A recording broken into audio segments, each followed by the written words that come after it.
ಅಡುಗೆ ಮನೆ ಪಾತ್ರೆ ಎಲ್ಲ ಕ್ಲೀನ್ ಆಗಿದೆ. ಈಗ ಮತ್ತೆ ಬೇರೆದೆಲ್ಲ ಮಾಡಬೇಕು. 8 ಗಂಟೆಗೆ ಎದ್ವಿ. ಅಂದರೆ ಸ್ವಲ್ಪ ಮನೆ ಕೆಲಸ ಆಯಿತು. ಮತ್ತು ಹಾಗೆ ಅಡುಗೆ ಮನೆ ಸಾಮಾನೆಲ್ಲ ಖಾಲಿ ಮಾಡಿ ಡಬ್ಬಗಳನ್ನೆಲ್ಲ ಅಲ್ಲೇ ಸಿಂಕಲ್ಲಿ ಪಟ ಪಟ ಪಟ ಅಂತ ತೊಳಿಬೇಕು. ಬಲೆ ಎಲ್ಲ ತೆಗಿಬೇಕು. ಸೊ ಮನೆ ಕ್ಲೀನಿಂಗ್ ಎಲ್ಲ ಸಿಕ್ಕಾಪಟ್ಟೆ ಇದೆ, ಜಾಸ್ತಿನೇ ಕೆಲಸ ಇದೆ, ಹಾಗಾಗಿ ಮಾಡಲ್ಲ ಅಂತ ಏನಿಲ್ಲ. ಚಿನಿಮ ಬಾಯ್, ಹುಷಾರಾಗಿ ಹೋಗಿ ಬನ್ನಿ, ಬೇಗ ಬನ್ನಿ, ತುಂಬ ಲೇಟ್ ಮಾಡಬೇಡಿ. ನಮಸ್ಕಾರ ಸ್ನೇಹಿತರೆ, ವೆಲ್ಕಮ್ ಬ್ಯಾಕ್ ಮೈ ಚಾನಲ್ ಸಾಹಿತ್ಯ ಕನ್ನಡ ವ್ಲಾಗ್ಸ್ಗೆ ನಿಮ್ಮೆಲ್ಲರಿಗೂ ಸ್ವಾಗತ. ನಾನು ರೇವತಿ. ಹೇಗಿದ್ದೀರ ಎಲ್ಲರೂ? ಚೆನ್ನಾಗಿದ್ದೀರಾ ಅಂದ್ಕೊಂಡಿದ್ದೀನಿ. ನಾನು ಕೂಡ ಚೆನ್ನಾಗಿದ್ದೀನಿ. ನಾನಿವತ್ತು ಕ್ಲೀನಿಂಗ್ 2ನೇ ಭಾಗ ವೀಡಿಯೋನ ಹಾಕ್ತಾಯಿದ್ದೀನಿ. ಸೊ ನಿನ್ನೆ ನಾನು ಭಾಗ 1 ಹಾಕಿದ್ದೆ, ಅದರಲ್ಲಿ ತುಂಬ ಲಾಂಗ್ ಆಗಿತ್ತು ಅಂತೇಳಿ ಕ್ಲೀನ್ ಮಾಡುವಂಥ ವೀಡಿಯೋನ ಹಾಕಿರಲಿಲ್ಲ. ಅದಕ್ಕೋಸ್ಕರ ಇದು 2ನೇ ಭಾಗದಲ್ಲಿ ಹಾಕ್ತಾಯಿದ್ದೀನಿ. ಈ ವಿಡಿಯೋ ನೋಡಿ ಎಲ್ಲರಿಗೂ ಇಷ್ಟ ಆಗುತ್ತೆ ಅಂತ ಅಂದ್ಕೊಂಡಿದ್ದೀನಿ. ಇಷ್ಟ ಆದರೆ ಒಂದು ಲೈಕ್ ಮಾಡಿ, ಶೇರ್ ಮಾಡಿ, ಕಮೆಂಟ್ ಮಾಡಿ. ಹಾಗೆ ನನ್ನ ಚಾನಲ್ಗೆ ಸಬ್ಸ್ಕ್ರೈಬ್ ಆಗಿಲ್ಲ ಅಂದರೆ ದಯವಿಟ್ಟು ಸಬ್ಸ್ಕ್ರೈಬ್ ಆಗಿ ಸಪೋರ್ಟ್ ಮಾಡಿ. ನಮ್ಮ ಮನೆಯವರು ಹಾಗೆ ಮಕ್ಕಳಿಬ್ಬರು ಕೂಡ ಹೊರಗಡೆ ಹೋಗ್ತಾ ಇದ್ದಾರೆ. ಸೊ ನನ್ನ ಮಗನಿಗೆ ಶೂ ಕೊಡಿಸ್ಬೇಕು ಅಂತ ಹೇಳಿದ್ನಲ್ಲ, ಸೊ ಹಾಗಾಗಿ ಶೂ ತರೋಕ್ಕೆ ಅಂತ ಹೊರಗಡೆ ಹೋಗ್ತಾ ಇದ್ದಾರೆ. ನಾನಿಲ್ಲಿ ಅವ್ರು ಬರೋಷ್ಟರಲ್ಲಿ ಅಡುಗೆ ಮನೆ ಡಬ್ಬನೆಲ್ಲ ತೊಳೆಯೋ ಅಂಥದ್ದಿತ್ತು. ಹಾಗಾಗಿ ನಾನೇನು ಮಾಡಿದೆ, ಅಷ್ಟು ಡಬ್ಬಗಳಲ್ಲಿರುವಂಥ ಸಾಮಾನೆಲ್ಲ ಪೇಪರ್ನಲ್ಲಿ ಕಟ್ಟಿ ತೆಗೆದಿಟ್ಕೋತಾ ಇದೆ. ಯಾಕೆಂದರೆ ಪೇಪರ್ನಲ್ಲೆಲ್ಲ ಹಾಕಿಟ್ಕೊಬಿಟ್ರೆ ಆನಂತರ ನಾವು ಡಬ್ಬ ಎಲ್ಲ ತೊಳೆದು ಒರೆಸಿ ಹಾಕಿಡೋದು ಇಷ್ಟೊತ್ತಿಗೆ ಸರಿಯಾಗುತ್ತೆ. ನಮ್ಮ ಮನೇಲಿ ಪ್ಲಾಸ್ಟಿಕ್ ಡಬ್ಬ ಸ್ವಲ್ಪ ಜಾಸ್ತಿನೇ ಇದೆ, ಎಲ್ಲ ಸೆಟ್ ತೊಗೊಂಡಿದ್ದು. ಹಾಗಾಗಿ ಅದೇ ಡಬ್ಬಗಳಿಗೆ ಎಲ್ಲ ಹಾಕಿಟ್ಟಿದ್ದೆ. ಕೆಲವೊಂದು ಐಟಮ್ಸ್ ಎಲ್ಲ ಖಾಲಿಯಾಗಿತ್ತು. ಇರೋಷ್ಟು ಐಟಮ್ಸ್ನೆಲ್ಲ ನಾನು ಒಂದು ಪಾತ್ರೆಗೆ ತೆಗೆದು ಇಟ್ಕೊಂಡೆ. ಅಷ್ಟು ಕೂಡ ಖಾಲಿ ಮಾಡಿ ಇಟ್ಕೊಂಡೆ. ಬೇಗ ಕೆಲಸ ಆಗಬೇಕಂದ್ರೆ ಬೇಗನೆ ಎಲ್ಲ ಅಡುಗೆ ಮನೆ ಕ್ಲೀನ್ ಒಂದು ಆಯಿತು ಅಂದರೆ ಮತ್ತೆ ಎಲ್ಲ ಕ್ಲೀನ್ ಆದಂಗೆ. ಹಾಗಾಗಿ ಮಕ್ಕಳು ಇರಲಿಲ್ವಲ್ಲ, ಹಾಗಾಗಿ ನಾನು ಸಾಂಗ್ನ ಹಾಕ್ಕೊಂಡು ಎಲ್ಲ ಕೂಡ ಡಬ್ಬ ಕೂಡ ನಾನೆಲ್ಲ ಖಾಲಿ ಮಾಡಿ ತೆಗೆದಿಟ್ಕೋತಿದ್ದೆ. ಕೆಲವೊಂದು ವೀಡಿಯೋಸ್ ಎಲ್ಲ ಮಿಸ್ ಆಗಿದೆ, ಸೊ ಯಾರು ಬೇಜಾರು ಮಾಡ್ಕೋಬೇಡಿ. ಅದು ಇದ್ದಿದ್ದಕ್ಕಂಗೆ ಸ್ಟ್ರಕ್ ಆಗಿ ಎಲ್ಲ ಹೋಗ್ತಿತ್ತು, ಹಾಗಾಗಿ ಅದೆಲ್ಲ ಮಿಸ್ ಆಗಿದೆ. ಇರೋ ಅಷ್ಟು ವೀಡಿಯೋನ ನಾನಿಲ್ಲಿ ಸೇರಿಸಿ ಹಾಕ್ತಾಯಿದ್ದೀನಿ. ನೋಡ್ಬೋದು, ಎಲ್ಲ ಪೇಪರ್ನ ತೆಗೆದಿಟ್ಕೊಂಡಿದ್ದೀನಿ. ಈ ರೀತಿ ಪೇಪರ್ನ ಸಣ್ಣ ಪುಟ್ಟದನ್ನೆಲ್ಲ ಕಟ್ ಮಾಡಿ, ಸೊ ಅದನ್ನೆಲ್ಲ ಅಷ್ಟೂ ಹಾಕಿ ಡಬ್ಬಕ್ಕೆ ತೆಗ್ದು ಇಟ್ಕೋತಾ ಇದ್ದೀನಿ. ಅದನ್ನೆಲ್ಲ ತೆಗೆದಿಟ್ಕೊಂಡು ಹಾಗೆ ಏನೇನಿತ್ತು ಆ ಡಬ್ಬನೆಲ್ಲ ಖಾಲಿ ಮಾಡಿ ನಾನು ಅಷ್ಟೂ ಸಿಂಕಲ್ಲಿ ಡಬ್ಬಗಳನ್ನೆಲ್ಲ ಹಾಕೋತಾ ಇದ್ದೀನಿ.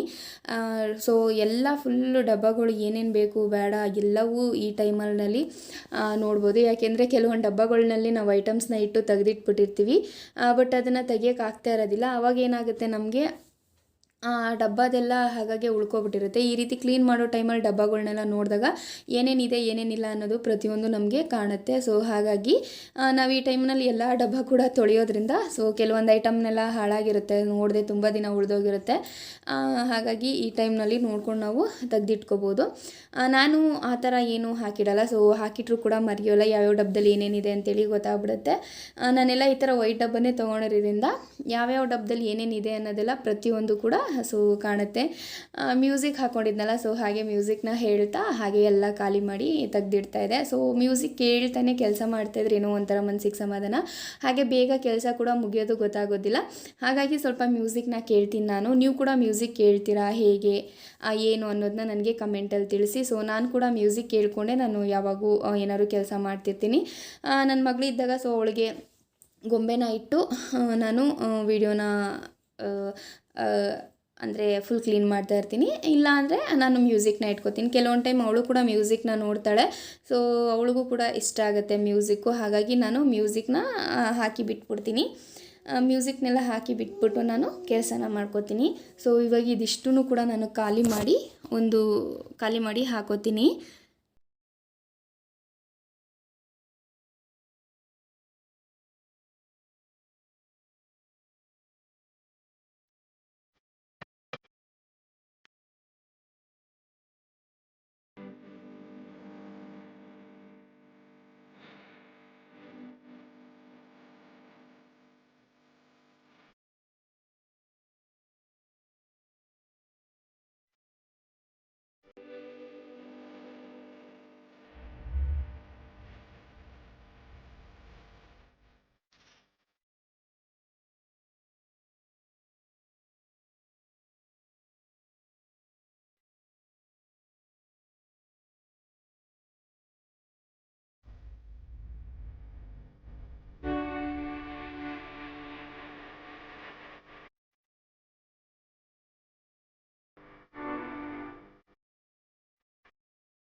ಇವಾಗ ನಾನು ಅಷ್ಟು ಕೂಡ ಖಾಲಿ ಮಾಡಿ ಹಾಕ್ಕೊಂಡಿದ್ದೀನಿ ನೋಡ್ಬೋದು. ಪೂರ್ತಿಯಾಗಿ ಖಾಲಿಯಾಗಿದೆ. ನಾನು ಐಟಮ್ಸ್ನೆಲ್ಲ ಈ ರೀತಿ ಒಂದು ಮರದಲ್ಲಿ ತೆಗೆದಿಟ್ಕೊಂಡಿದ್ದೀನಿ. ತುಂಬ ಐಟಮ್ಸ್ ಇರಲಿಲ್ಲ, ಸೊ ಕಡಿಮೆ ಐಟಮ್ ಇತ್ತಲ್ಲ, ಹಾಗಾಗಿ ತೆಗೆದು ಎಲ್ಲ ಕೂಡ ನಾನು ಐಟಮ್ಸ್ನ ತೊಳೆಯೋಕೆ ಹಾಕ್ಕೊಂಡಿದ್ದೀನಿ ನೋಡ್ಬೋದು. ಫುಲ್ ಸಿಂಕೆಲ್ಲ ಫುಲ್ಲಾಗಿದೆ. ಸೊ ಡಬ್ಬಗಳೆಲ್ಲ ಹಾಕಿ ಎಲ್ಲ ಖಾಲಿ ಮಾಡಿ ಅಲ್ಲಲ್ಲೇ ಇಟ್ಕೊಂಡಿದ್ದೀನಿ. ಅಷ್ಟು ನಾನೀಗ ಕ್ಲೀನ್ ಮಾಡಿ ತೆಗೆದಿಟ್ಕೋಬೇಕು. ಕರೆಂಟ್ ಹೋಗಿತ್ತು, ಸೊ ತಕ್ಷಣ ಮತ್ತೆ ಕರೆಂಟ್ ಬಂತು. ಹಾಗಾಗಿ ಕರೆಂಟ್ ಬಂದಿದ ತಕ್ಷಣ ಕ್ಲೀನ್ ಮಾಡಿಬಿಡೋಣ ಅಂತ ಹೇಳಿ ಎಲ್ಲ ಫುಲ್ ಕ್ಲೀನ್ ಮಾಡ್ತಾಯಿದ್ದೀವಿ. ಇದಿಷ್ಟು ಅಡುಗೆ ಮನೆ ಸಾಮಾನೆಲ್ಲ ತೊಳೆದು ಹೊರಗಡೆ ಒಣಗಿಸ್ಕೊಟ್ರೆ ಆಮೇಲೆ ನಾವು ಬಲೆ ಎಲ್ಲ ತೆಗೆದು ಕ್ಲೀನ್ ಮಾಡೋದಕ್ಕೆ ಬೇಗನೆ ಆಗುತ್ತೆ. ಹಾಗಾಗಿ ಫಸ್ಟಿಗೆ ನಾನು ಸಾಮಾನೆಲ್ಲ ತೊಳೆಯೋಕ್ಕೆ ಇಟ್ಕೊಂಡಿದ್ದೀನಿ ನೋಡ್ಬೋದು. ಒಂದೊಂದಾಗಿ ಪ್ರತಿಯೊಂದು ಕೂಡ ನೀಟಾಗಿ ತೊಳೆದು ನಾನೊಂದು ಟಬ್ಬಿಗೆ ಹಾಕೋಬಿಡ್ತೀನಿ. ಸೊ ಅಷ್ಟರಲ್ಲಿ ಅವರು ಬರ್ತಾರೆ, ಅವ್ರು ಬಂದಿದ ತಕ್ಷಣ ಎಲ್ಲ ಒಣಗಿಸ್ತಾರೆ ಅಂಥೇಳಿ ಹಾಕಿಟ್ಟೆ. ಸೊ ಅಷ್ಟರಲ್ಲಿ ಅವರೆಲ್ಲ ಬಂದು ನಮ್ಮ ಮನೆಯವರೆಲ್ಲ ಆ ಡಬ್ಬಿಗಳನ್ನೆಲ್ಲ ತೊಗೊಂಡೋಗಿ ಒಂದೊಂದಾಗಿ ಎಲ್ಲ ಹೊರಗೆ ಒಣಗಿಸಿದ್ರು. ಎಲ್ಲ ಫುಲ್ ಕ್ಲೀನಾಗಿ ಎಲ್ಲ ಹೊರಗಡೆ ಒಣಗಿಸಿದ್ರು.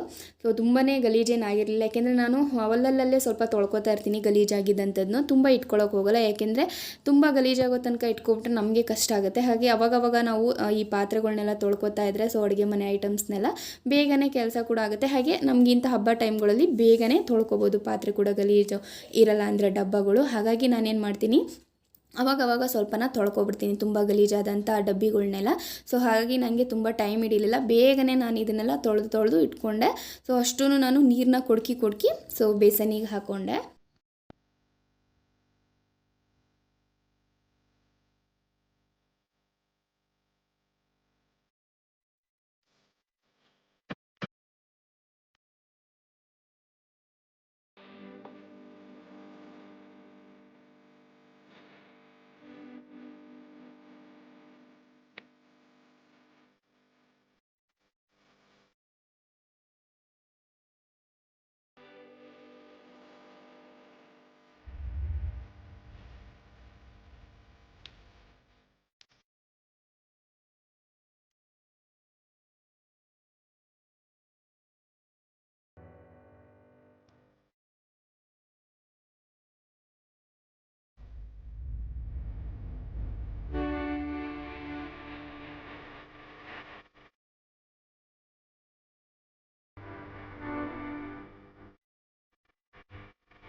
ಹಾಗೆ ನನ್ನ ಮಗಳು ಕೂಡ ಬಂದು ನಮ್ಮ ಮನೆಯವರು ಕೂಡ ಎಲ್ಲ ಬಂದರು. ಎಲ್ಲ ಒಂದೊಂದೇ ತೊಗೊಂಡೋಗಿ ಮಕ್ಕಳು ಕೂಡ ಒಣಗಿಸಿದ್ರು. ಹಾಗೆ ನಮ್ಮ ಮನೆಯವರು ಕೂಡ ಡಬ್ಬಿನೆಲ್ಲ ಒಣಗಿಸಿದ್ರು ಹೊರಗಡೆ. ನಾನೆಲ್ಲ ನೀಟಾಗಿ ತೊಳೆದು ಫುಲ್ ನೀಟಾಗಿ ಕೊಟ್ಟೆ. ನೋಡ್ಬೋದು ಎಷ್ಟು ಡಬ್ಬಿ ಇತ್ತು, ಎಷ್ಟೆಲ್ಲ ಖಾಲಿ ಮಾಡಿದೆ ಅಲ್ವಾ. ಸೊ ತೊಳೆಯೋಕ್ಕೆ ಸ್ವಲ್ಪ ಟೈಮ್ ಹಿಡಿಯುತ್ತೆ. ಹಾಗಾಗಿ ತೊಳೆದು ಎಲ್ಲ ನೀಟಾಗೆ ನಾನು ಕೊಟ್ಟೆ. ಹಾಗೆ ಮಕ್ಕಳು ತೊಗೊಂಡೋಗಿ ನೀಟಾಗಿ ಎಲ್ಲ ಹೊರಗೆ ಒಣಗಿಸಿದ್ರು. ಹಾಗೆ ನಮ್ಮ ಯಜಮಾನ್ರೆಲ್ಲ ದೊಡ್ಡ ದೊಡ್ಡ ಡಬ್ಬಿನೆಲ್ಲ ತೊಗೊಂಡೋಗಿ ನೀಟಾಗಿ ಒಣಗಿಸಿದ್ರು. ನನ್ನ ಮಕ್ಕಳೆಲ್ಲ ಚಿಕ್ಕದನ್ನೆಲ್ಲ ತೊಗೊಂಡೋಗಿ ಪೇಪರ್ ಹಾಸಿ ಒಣಗಿಸಿದ್ರು ಹೊರಗಡೆ. ಅವ್ರೇನಾದ್ರು ಒಂದು ಸಣ್ಣ ಪುಟ್ಟ ಕೆಲಸ ಮಾಡಿಕೊಡ್ತಿರ್ತಾರೆ ಮಕ್ಕಳು ನನಗೆ. ಸೊ ಹಾಗಾಗಿ ಈಸಿ ಆಗುತ್ತೆ. ನಾನು ಅಷ್ಟು ಎಲ್ಲ ಏನೇನಿತ್ತು ಪ್ರತಿಯೊಂದು ಕೂಡ ಕ್ಲೀನ್ ಮಾಡಿ, ಸೊ ಅಡುಗೆ ಮನೆಯನ್ನೆಲ್ಲ ಸ್ವಲ್ಪ ಒರೆಸಿ ನೀಟಾಗಿ ಇಟ್ಕೊಬಿಟ್ಟೆ. ತಟ್ಟೆ ಸ್ಟ್ಯಾಂಡ್ ಮಾತ್ರ ನಾನು ಹಾಗೆ ತೊಳೆದಿದ್ದೆ. ಯಾಕೆಂದರೆ ತಟ್ಟೆ ಸ್ಟ್ಯಾಂಡಲ್ಲಿ ಡೈಲಿ ಯೂಸಿಂದ ಇರುತ್ತೆ. ಸೊ ಹಾಗಾಗಿ ನಾನು ಅಲ್ಲಲ್ಲೇ ತೊಳೆದು ಇಟ್ಕೊಳ್ಳೋದ್ರಿಂದ ತಟ್ಟೆ ಸ್ಟ್ಯಾಂಡನ್ನ ನಾನು ತೊಳಿಲಿಲ್ಲ. ಒಂದು ವಾರದ ಹಿಂದೆ ಅಷ್ಟೇ ತಟ್ಟೆ ಸ್ಟ್ಯಾಂಡನ್ನ ಹಾಗೆ ತೊಳೆದಿದ್ದೆ ನೀಟಾಗೆ. ಸೊ ಅಲ್ಲೇ ನೀರು ಹಾಕ್ಕೊಂಡು ಅದು ತೆಗಿಯೋಕ್ಕೆ ಬರಲ್ಲ, ಹಾಗಾಗಿ ಅಲ್ಲೇ ನೀರನ್ನ ಹಾಕ್ಕೊಂಡು ನೀಟಾಗಿ ಉಜ್ಜಿ ಸೊ ಕ್ಲೀನ್ ಮಾಡ್ಕೊಂಡಿದ್ದೆ. ಹಾಗಾಗಿ ತಟ್ಟೆ ಸ್ಟ್ಯಾಂಡ್ ಒಂದು ತೊಳಿಲಿಲ್ಲ. ಮತ್ತು ಎಲ್ಲ ಐಟಮ್ಸ್ ಕೂಡ ತೊಳೆದಾಯಿತು. ನಾನು ನೀಟಾಗೆ ತೊಳೆದು ಒಣಗಿಸಿ ಎಲ್ಲ ಮಾಡಿದ್ವಿ. ನಂತರ ನನಗೆ ತುಂಬಾ ಕೆಲಸ ಇರೋದ್ರಿಂದ ಬೆಡ್ಶೀಟ್ ಎಲ್ಲ ತೊಳೆಯೋದು, ಬಟ್ಟೆ ಎಲ್ಲ ತೊಳೆಯೋದ್ರಿಂದ ಅಡುಗೆ ಮನೆಯನ್ನೆಲ್ಲ ಕ್ಲೀನ್ ಮಾಡಿ ಇಟ್ಕೊಂಡಿದ್ರಿಂದ ಹಬ್ಬಕ್ಕೆ ನನಗೆ ತುಂಬಾ ಹೆಲ್ಪ್ ಆಯಿತು. ಸೊ 4 ಜನ ಇರೋದ್ರಿಂದ ಸಣ್ಣ ಪುಟ್ಟ ಕೆಲಸ ಮಕ್ಕಳು ಕೂಡ ಮಾಡಿಕೊಡ್ತಾರೆ, ಹಾಗೆ ಅವರು ಕೂಡ ಮಾಡಿಕೊಡ್ತಾರೆ. ಹಾಗಾಗಿ ನನಗೆ ಬೇಗನೆ ಕೆಲಸ ಕೂಡ ಆಗುತ್ತೆ. ಸೊ ಅಷ್ಟು ಕೂಡ ನಾನು ತೊಳೆದು ಕೊಟ್ಟೆ. ನೋಡ್ಬೋದು ಫುಲ್ ಮಕ್ಕಳು ತೊಗೊಂಡೋಗಿ ನೀಟಾಗಿ ಒಣಗಿಸ್ತಾ ಇದ್ದಾರೆ. ಸೊ ಹೊರಗಡೆ ಕೂಡ ನಾನು ಒಣಗಿಸಿದ್ನ ನಿಮಗೆ ಈಗ ತೋರಿಸ್ತೀನಿ.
ನೋಡ್ಬೋದು ಎಲ್ಲ ನಾನು ಈ ರೀತಿ ಹೊರಗಡೆ ನೀಟಾಗೆಲ್ಲ ಜೋಡಿಸಿಟ್ಟಿದ್ದಾರೆ ಫುಲ್ಲು ಒಣಗೋದಕ್ಕೆ. ನನ್ನ ಮಗ ಹಾಗೆ ನನ್ನ ಮಗಳು ಕೂಡ ಡಬ್ಬಿನೆಲ್ಲ ನೀಟಾಗಿ ಸಣ್ಣಕ್ಕೆ ಹಾಗೆ ಜೋಡಿಸಿಟ್ಟಿದ್ದಾರೆ. ನನ್ನ ಮಗ ನೋಡಿ ಫುಲ್ ಜೋಡಿಸಿರೋದನ್ನ ಹೇಳ್ತಿದ್ದ. ಒಳಗಡೆ ನೋಡ್ಬೋದು ಬಲೆ ತೆಗೆಯೋದಕ್ಕೋಸ್ಕರ ಎಲ್ಲ ಐಟಮ್ಸ್ನೂ ತೆಗೆದು ಕೆಳಗೆ ಇಟ್ಕೊಂಡಿದ್ದೀವಿ. ಸೊ ಬೇಗನೆ ಬಲೆ ತೆಗಿಬೇಕು ಅಂಥೇಳಿ ಸೊ ಬಲೆನೆಲ್ಲ ತೆಗೆದು ನಂತರ ನೋಡ್ಬೋದು ಎಷ್ಟು ಕ್ಲೀನ್ ಆಗಿದೆ ಅಂತ ಹೇಳಿ. ಸೊ ಇವಾಗೆಲ್ಲ ಬಲೆ ಎಲ್ಲ ತೆಗೆದು ಕಸ ಎಲ್ಲ ಗುಡಿಸಿ ಕ್ಲೀನ್ ಮಾಡಿ ಇಟ್ಟಿದ್ದೀವಿ. ಸೊ ಇವಾಗ ಅವಾಗ ಹೇಗಿತ್ತು ಇವಾಗ ಎಷ್ಟು ಕ್ಲೀನ್ ಆಗಿದೆ ನೋಡಿ. ನೆಲಗಿಲ್ಲ ಎಲ್ಲ ಒರೆಸಿ ಕ್ಲೀನ್ ಮಾಡಿದ್ದೀನಿ. ಸೊ ಇವತ್ತಿನ ವಿಡಿಯೋ ನಿಮ್ಮೆಲ್ಲರಿಗೂ ಇಷ್ಟ ಆಗಿದೆ ಅಂತ ಅನ್ಕೋತೀನಿ. ಇಷ್ಟ ಆದರೆ ಒಂದು ಲೈಕ್ ಮಾಡಿ, ಶೇರ್ ಮಾಡಿ, ಕಮೆಂಟ್ ಮಾಡಿ. ಹಾಗೆ ನನ್ನ ಚಾನಲ್ಗೆ ಸಬ್ಸ್ಕ್ರೈಬ್ ಆಗಿಲ್ಲ ಅಂದರೆ ದಯವಿಟ್ಟು ಸಬ್ಸ್ಕ್ರೈಬ್ ಆಗಿ ಸಪೋರ್ಟ್ ಮಾಡಿ. ಸೊ ನಾನು ಅಡುಗೆ ಮನೆ ಕೂಡ ಈ ರೀತಿ ಸಾಮಾನು ಕೂಡ ನೀಟಾಗಿ ಜೋಡಿಸಿಟ್ಟಿದ್ದೀನಿ. ನೋಡ್ಬೋದು ಎಷ್ಟು ಚೆನ್ನಾಗಿ ಕಾಣ್ತಿದೆ ಅಂತೇಳಿ. ಮೊದಲಿಗಿಂತ ಇವಾಗ ತುಂಬಾ ಚೆನ್ನಾಗಿ ಕಾಣ್ತಾ ಇದೆ. ಸೊ ಫುಲ್ಲು ನೀಟಾಗೆ ಕ್ಲೀನ್ ಆಗಿದೆ ಅಡುಗೆ ಮನೆ ಕ್ಲೀನ್ ಆದಾಗ ಮನಸ್ಸಿಗೆ ಏನೋ ಒಂಥರ ಸಮಾಧಾನ. ಸೊ ಇವತ್ತಿನ ವಿಡಿಯೋ ನೋಡಿದ್ದಕ್ಕೆ ಒಂದು ಲೈಕ್ ಕೊಡಿ. ಹಾಗೆ ಮುಂದಿನ ವಿಡಿಯೋದಲ್ಲಿ ಹೊಸ ವಿಡಿಯೋ ಜೊತೆ ಸಿಗೋಣ. Thanks for watching.